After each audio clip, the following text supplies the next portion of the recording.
विगत कई दिनों से एक गंभीर चिंतनीय विषय बना हुआ है। देश का मुसलमान को परखा जाए, जांचा जाए। हम पुराने बीती हुई बातों में नहीं जाएंगे।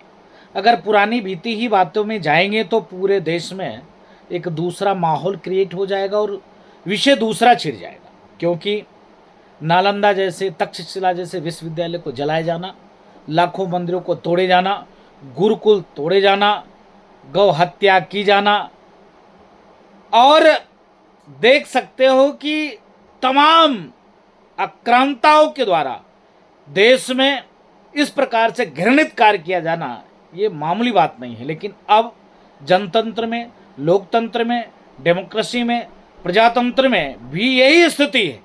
आपने देखा होगा, हमने मांग पाकिस्तान का नहीं किया, बांग्लादेश का मांग नहीं किया, अफगानिस्तान का मांग नहीं किया। किसने बनाया? इस्लामिक विचारकों ने, इस्लामिक बुद्धिजीवियों ने। इन लोगों ने जिस प्रकार से धर्म के आधार पर देश को बांटने का प्रयास किया, अभी तत्काल की घटना देख लीजिए। लड़ाई कहां चल रही है? America, Iran, Israel. भाई, अमेरिका और इजराइल ईरान में आतंकवादी कैंप को उड़ा रहे हैं। विरोध कहां हो रहा है? हिंदुस्तान में विरोध हो रहा है। लेकिन अभी तत्काल में पाकिस्तान ने अफगानिस्तान के हॉस्पिटलों पर अटैक कर दिया। सब चुप हो गए, कोई बोला? कोई नहीं बोला।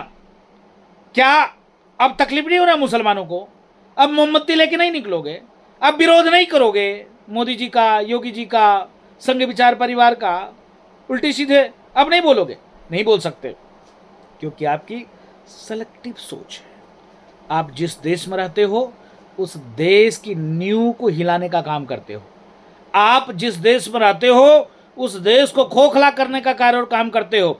आप जिस देश में रहते हो उस देश की आस्था से आपको कोई लेना देना नहीं। ना तो संविधान से लेना देना है, ना तो संस्कृति से लेना देना है। लमसम देश के 90% मुसलमानों की यही स्थिति है कि एक तरफ कुरान रख दो, एक तरफ संविधान रख दो। पहले वो कुरान को अपनाएंगे, संविधान से कोई लेना देना नहीं। और एक तरफ पूज्य महात्माओं को खड़े कर दो, गीता, रामायण, भागवत रख दो और संविधान रख दो। पहले महात्मा संविधान को उठाएंगे। ये फर्क है विचारों में, मानसिकता में। इसके नाते मैं निवेदन करता हूं कि मैं इसीलिए कहा कि देश के 90% मुसलमान आतंकवादी हैं। इसका प्रत्यक्ष उदाहरण सामने में है।